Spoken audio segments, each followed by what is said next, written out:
ఏమైందోనని భయంగా ఉంది. నా వల్ల కావడం లేదమ్మా.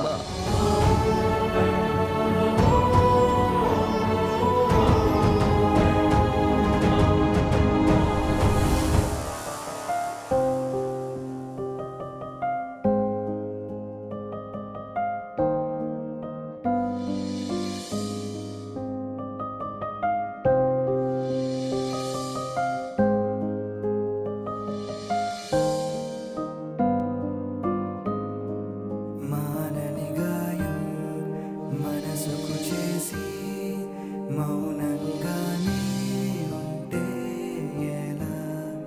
వీడని బంధం ముగిసినదంటే హృదయం మూర్చేదేలా ఎలా? గతమే వెంటాడి వేధిస్తూ ఉందే, లోలోన నన్ను చంపేస్తుందే. మనసే అల్లాడి అలసిపోయిందే, బాధే చాలంటూ బ్రతిమాలిందే. అమ్మ గుర్తుకొస్తుంది శరణ్య. మాటలతో మాయలనే చేసిన నీ ప్రేమే చాలే, నామదితో ఆడు అక్క, మరువదు మరువదు మనసే బంధాలు బ్రతకదు బ్రతకదు.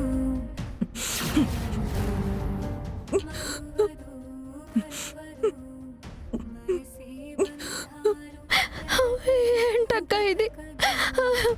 ఇన్నేళ్లుగా అత్తయ్య గారికి దూరం అయిపోయిన తల్లి ప్రేమ ఇప్పుడు శాశ్వతంగా దూరం అయిపోకూడదు శరణ్య. ఇవాళ నా వల్ల అత్తయ్య గారికి అమ్మ తిరిగి వస్తుందంటే ఆ దేవత కోసం నేను ఈ మాత్రం కాదు, ఏమైనా ఏమైనా చేస్తాను. అయినా రోహిత్తో భార్యగా బంధాన్ని తెంచే శక్తి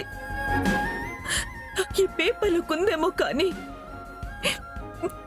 ఆయన మీద నాకున్న ప్రేమని, ఈ కుటుంబంతో మీ అందరితో నాకున్న అనుబంధాన్ని, అనురాగాన్ని ఏ శక్తి తెంచలేదు, విడదీయలేదు శరణ్య. ఆనందత్తయ్య గారికి అమ్మను మదర్స్ డేకి గిఫ్ట్ ఇవ్వాలనుకున్నాం కదా, ఆ మాటని నిలబెట్టుకుందాం.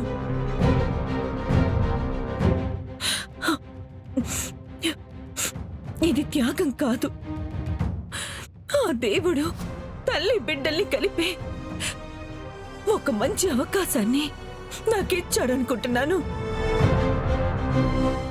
పద, ఈ పత్రాలతో పాటు నీతో బామ్మగారిని తీసుకురావడానికి నేను వస్తాను.